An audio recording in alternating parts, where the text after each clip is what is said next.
ating panibagong update rito po sa South Luzon Expressway, Toll Road 4 sa portion ng Alaminos to San Pablo, Laguna.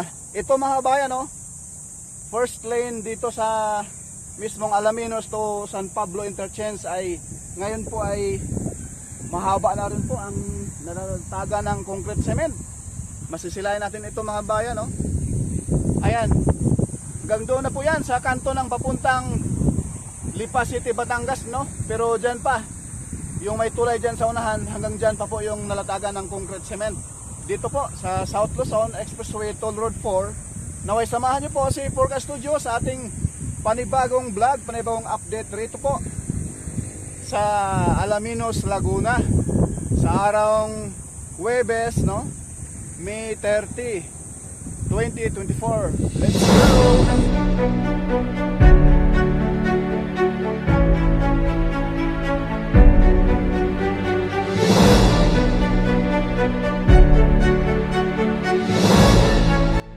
Yang nilagyan rin ng araw mga kabayan, yan po yung bagong latag lamang na concrete cement.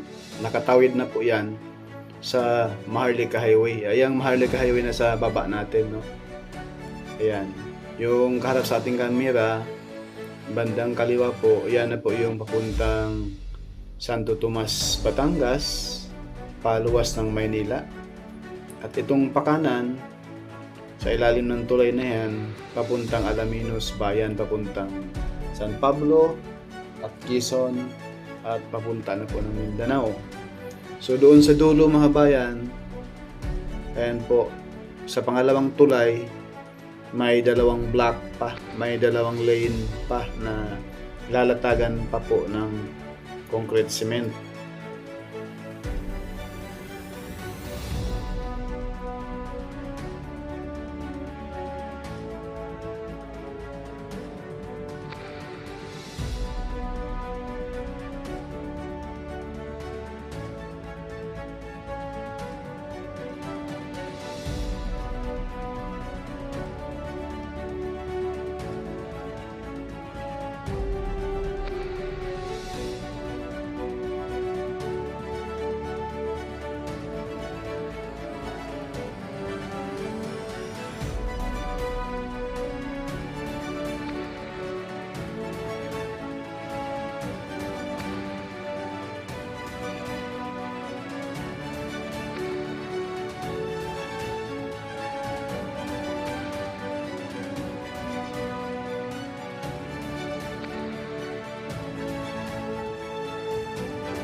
So ngayon mga kabayan, dito po sa area na to, ito ay kaharap no sa mismong papuntang crossing ng Alaminos San Pablo Bypass Road at isang bypass road papunta na po roon sa mismong Lipa City, Batangas. So dito mga bayan, kaharap sa ating kamera, itong isang creek dito no, na gagawaan din po ng tulay.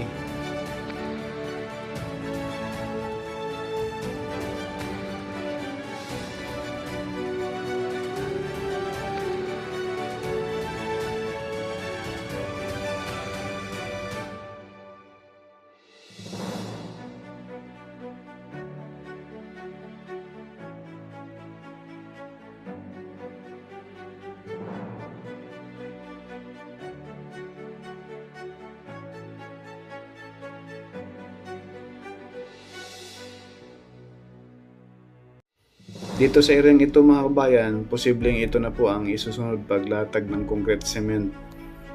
Dito po ito sa area ng Alaminos, no? Papuntang San Pablo Interchange.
Hanggang dito na muna mga kakabayan yung ating latest update dito po sa SLEX TR4 Package B. Shout out po kay Ma'am Ami Campbell, Ma'am Lisa Torres, sa lahat ng mga OFW, no, sa ating mga solid supporters dyan. Maraming salamat. God bless.